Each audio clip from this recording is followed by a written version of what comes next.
This is a production of WTVI PBS Charlotte. Tonight on Carolina Impact, experts say of the 29 million Americans with diabetes, over 8 million don't even know they have the condition. And not treating it can lead to major complications like blindness, kidney failure, and amputations. They said her blood sugar was 740, and I said, okay. And he said, Mrs. Self, normal blood sugar is 100. You need to get to the emergency room. I knew eventually if I didn't make some kind of change, I was going to die. Find out if you're at risk and learn how to recognize the warning signs. I always get the shakes real bad, and usually if you had it long time, you could tell the symptoms coming on. It's silent until the sugar numbers start to get fairly elevated. It can put them in a serious situation, whether it's hypoglycemia, hyperglycemia, diabetic coma. Local researchers share how a tiny fruit packs a powerful punch in helping control our blood sugars. It's not just eating a berry, but really realizing what's in that berry. We'll arm you with critical information to help you enjoy a healthier life on this special Carolina Impact, Dealing with Diabetes. Funding for tonight's special is brought to you by Novant Health.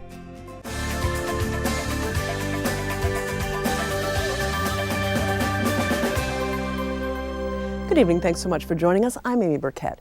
Adults make up 85% of diabetics, and children account for about 15%. Now, the longer you have the condition and don't properly manage it, the greater your risk of suffering from the dramatic effects. 29.1 million Americans suffer from diabetes, and of that number, 8.1 million people are undiagnosed. They can't manage what they don't even know about. So let's start with the basics, understanding the two types of diabetes. Carolina Impact's Danielle Koser explains. Set, go. Sprinting down the hallway and fighting the force of resistance bands. Step. Students at Oak Ridge Middle School train to be track stars. Set, go. But something sets 12-year-old Hannah Self apart from the rest of the pack. They said her blood sugar was 740, and I said, okay.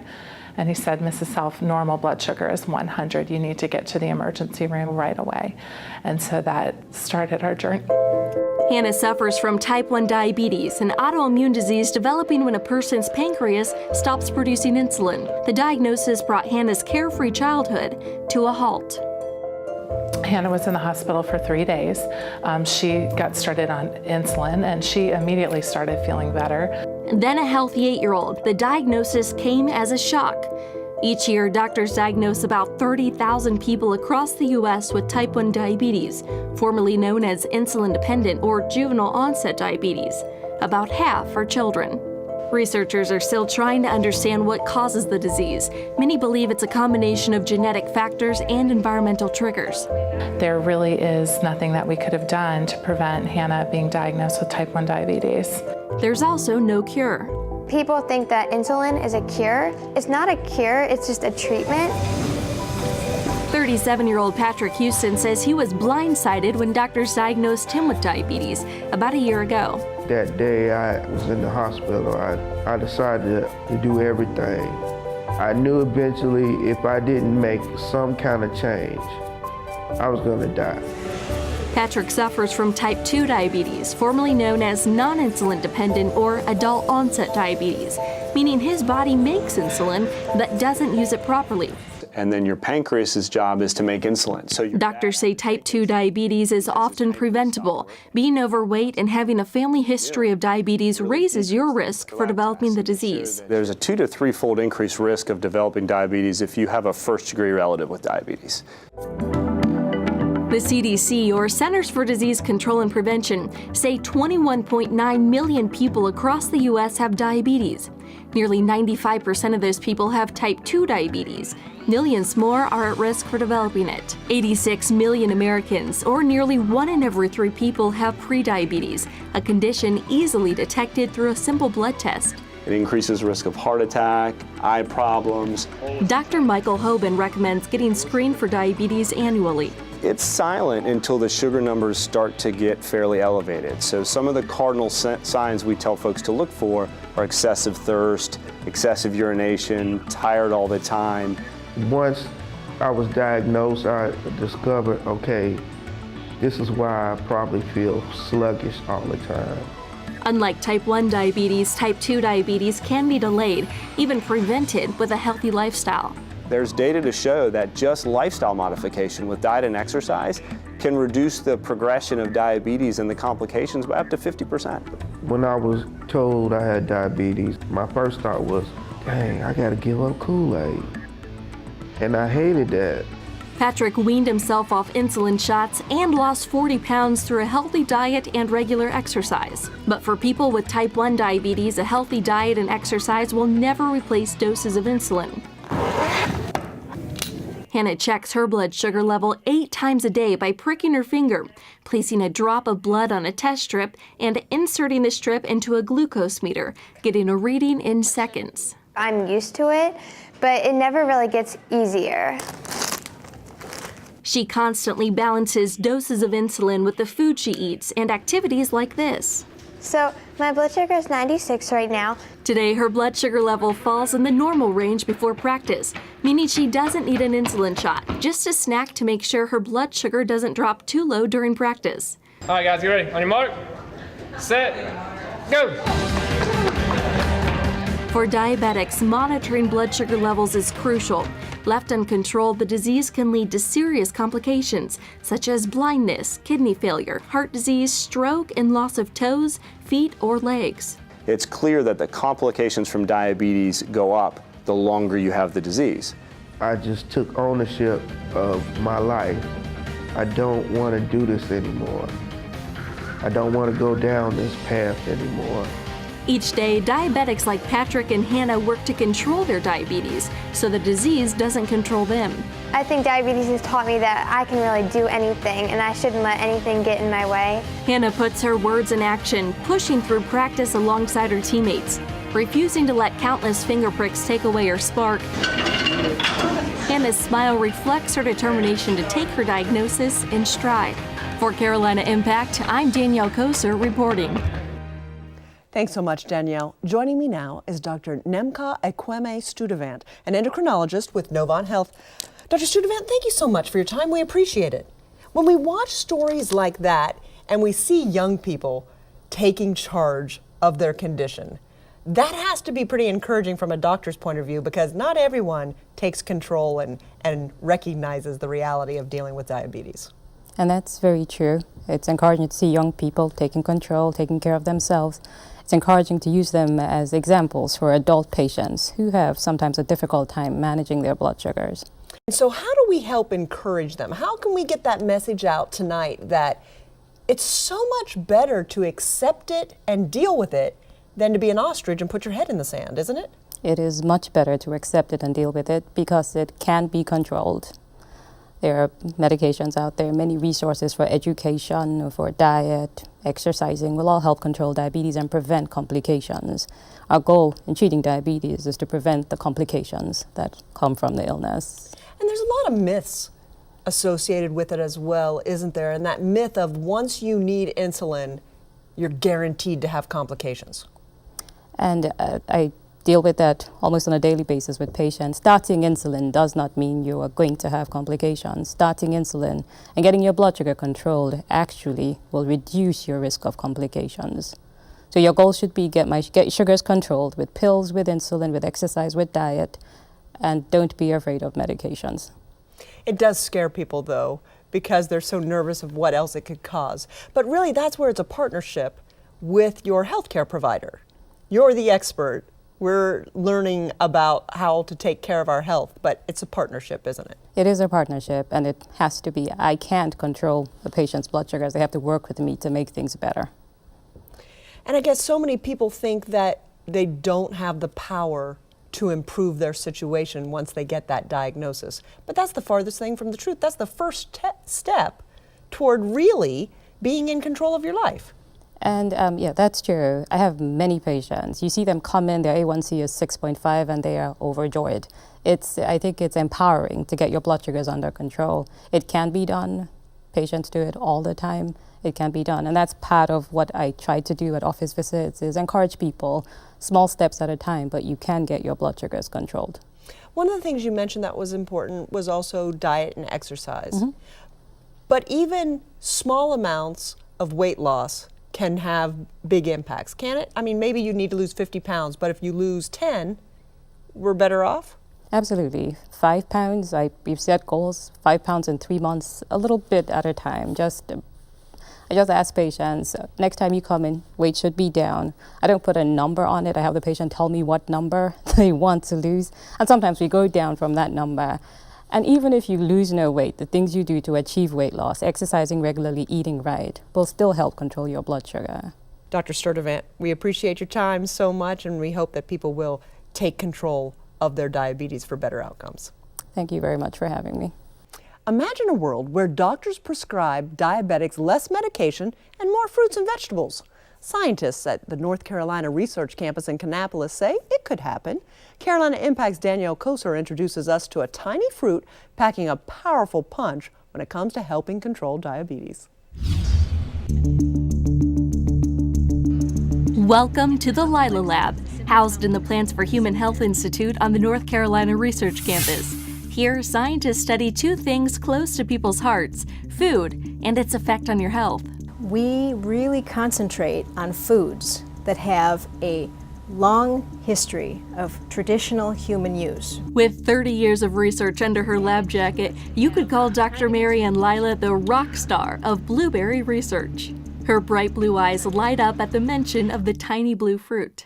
Blueberries, you can use them in savories, you can use them in desserts, you can throw them on your oatmeal in the morning, everything. Blueberries aren't just tasty, they're also incredibly beneficial for your health, helping combat cognitive decline with aging, boost your immune system, and control diabetes. They have ways of sequestering glucose that would be in the blood into organs and get them out of the system. They have a way of increasing insulin sensitivity. And by increasing insulin sensitivity, blueberries have the potential to help diabetics lower their blood glucose level. Dr. Lila studied the effect of blueberries on obese mice, discovering they lowered blood glucose levels as effectively as metformin, a drug commonly prescribed by doctors for patients with type 2 diabetes. So really putting the science, the real science behind what is working. It's not just eating a berry, but really realizing what's in that berry.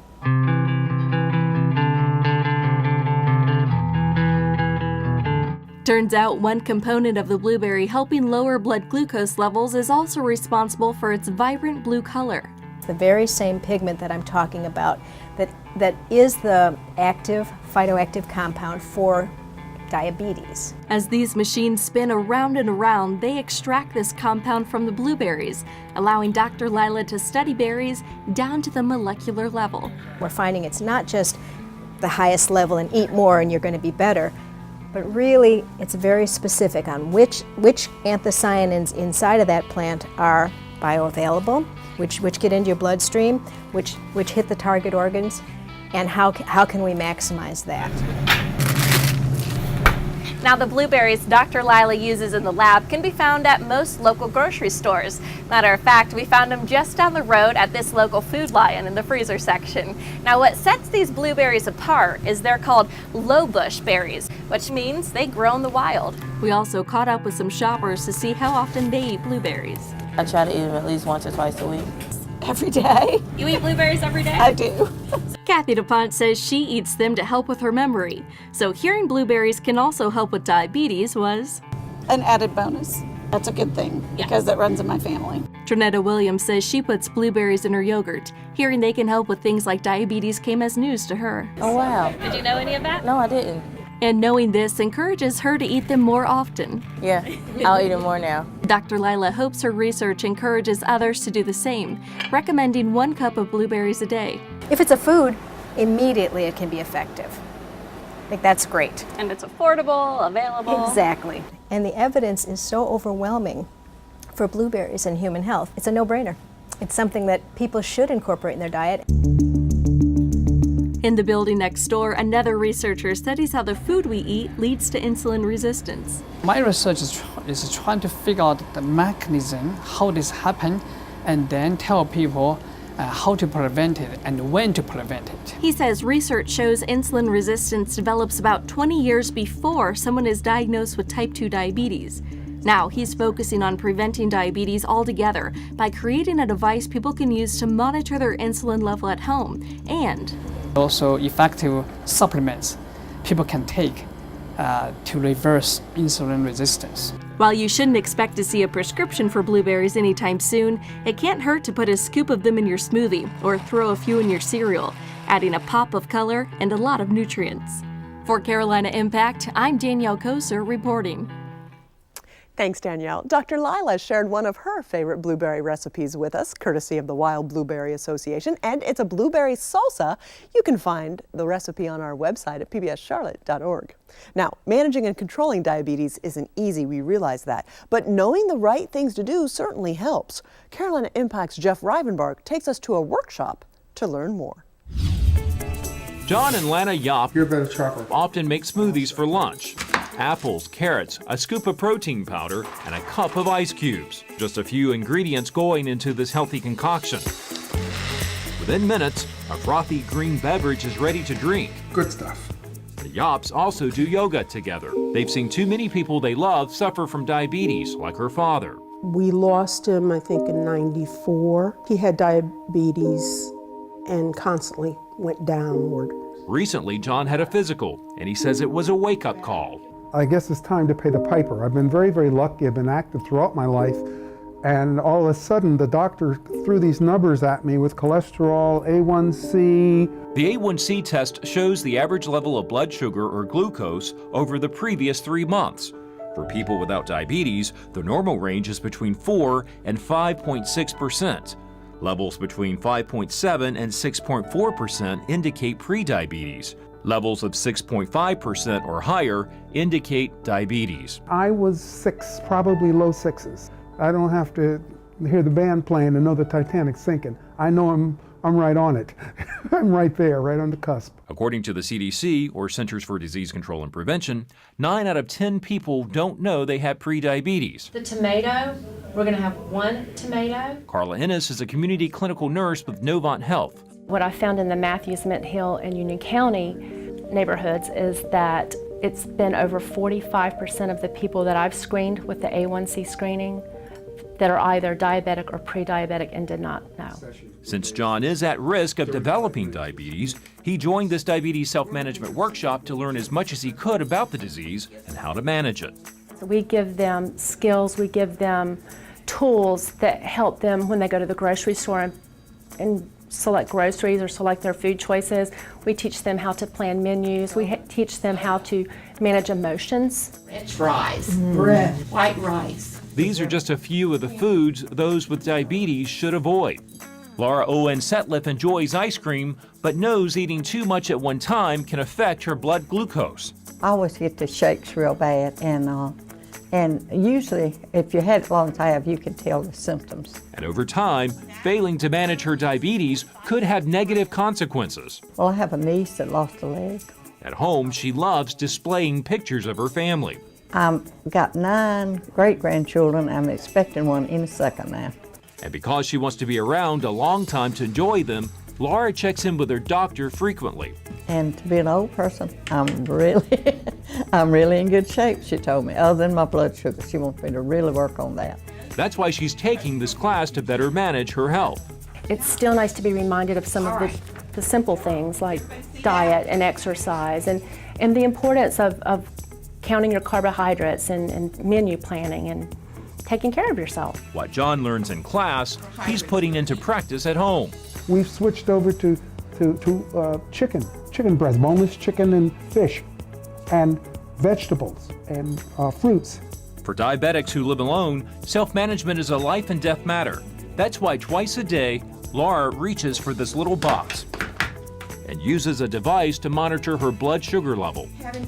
The Living Healthy with Diabetes class also encourages participants to create an action plan and set realistic weight loss and exercise goals. We have a trail in Matthews that I walk at least once a day. Knowing when you need to call your doctor is also important. When you have diabetes, things that someone like you or I can recover from more quickly, it can put them in a serious situation, whether it's hypoglycemia, hyperglycemia, diabetic coma. Yet one more reason why taking your medicine is critical, as well as knowing what your medication and pills look like. So while some exercises are difficult, John says he hopes this will allow him to stay active for years to come. Yeah, you're going to die from something, as my dad used to say, but why do the last days have to be very pitiful and very terrible? Why can't you maintain good health for the longest period? John says he's grateful the A1C test showed him just how close he was to becoming diabetic, and it motivated him to make lifestyle changes now. Stop fooling yourself. Find out, because health education is the most important gift you can carry in this life. Educating yourself about how to manage and control diabetes makes living with it less threatening. For Carolina Impact, I'm Jeff Rivenbark reporting. Thanks so much, Jeff. We're going to continue the conversation right now. Joining me is Dr. Adam Spitz. He's an endocrinologist with Novant Health. Dr. Spitz, thanks so much for your time.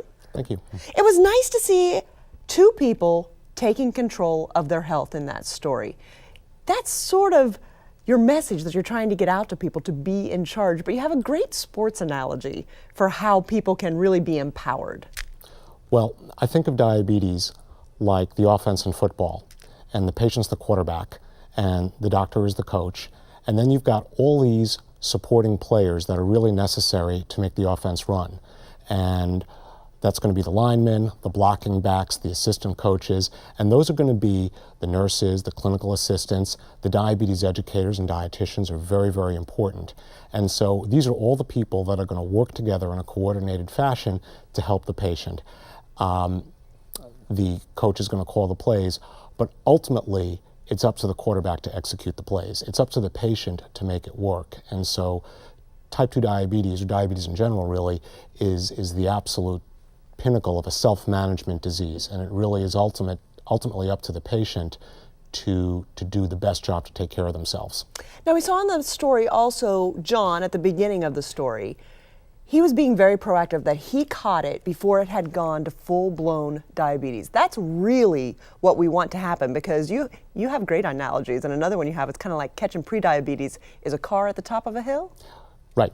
It's the pre-diabetes is, think of it this way. Think of a hill with the car at the top of the hill and there's no brakes. And it just starts to roll down the hill a little bit. That's pre-diabetes. Now you're standing in front of the car, so you're the patient. You're the one with the pre-diabetes. At that point, maybe you can stop it. Maybe you could even push it back up the hill a couple of feet. Go with me on this. I'm with you. I don't want it to run me over, so okay. I'm with you. So at that point, that's somebody who's really working hard to prevent that from progressing. But if you don't pay attention, if you pretend it doesn't exist, or you just don't know, then the car rolls further down the hill, but the further it goes, the faster it goes. So at that point, you're at early type 2 diabetes, and then you can really, if you get on it early, you can keep it under good control, keep it where it is, but you're not going to push it back up the hill necessarily. And then if you really don't pay attention, then the car gets much further down the hill, rolls much faster, and that's somebody who's got very poorly controlled type 2 diabetes for many years. And at that point, you really can't reverse things, and it's very hard to stop things. And so you want to not get to that point. Because that's when the true negative side effects show up. Kidney failure, blindness, possible amputation, all those things happen from not managing the disease. Right. Talk to us a little bit. We also saw in the story that 9 out of 10 people don't realize that they have pre-diabetes. How do we get screened? What do we need to do to make sure that we get the information we have so that we can take control of this condition? Well, the good news is that the situation's changing, especially here in Charlotte. Both of the large healthcare systems are really making a push to identify pre-diabetes so that we can help these people while they're still at the top of that hill and can still stop the car from rolling.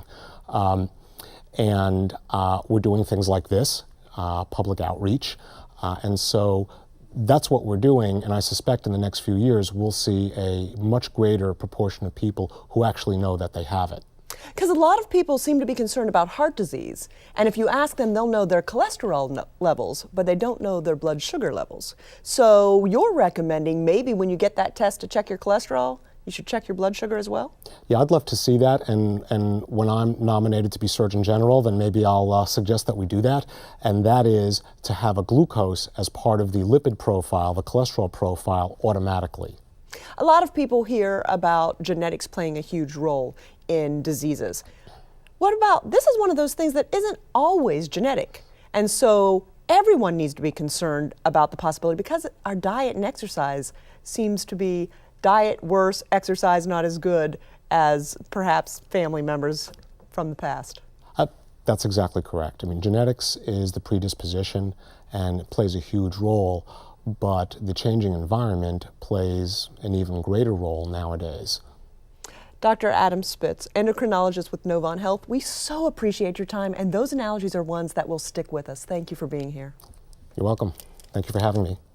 We want to remind you, we've got a link on our website to all the diabetes resources available through Novant Health, plus a link to the American Diabetes Association, so you can connect with your local office to find out about events, programs, and volunteer opportunities. Now, just head to our Carolina Impact page on the web and look for websites mentioned on the show at pbscharlotte.org. Diabetes can be serious, but with the right health education and self-determination, you can control it rather than letting it control you. Thanks so much for joining us. We hope you'll join us again next time on Carolina Impact. Good night, my friends. Funding for tonight's special is brought to you by Novant Health.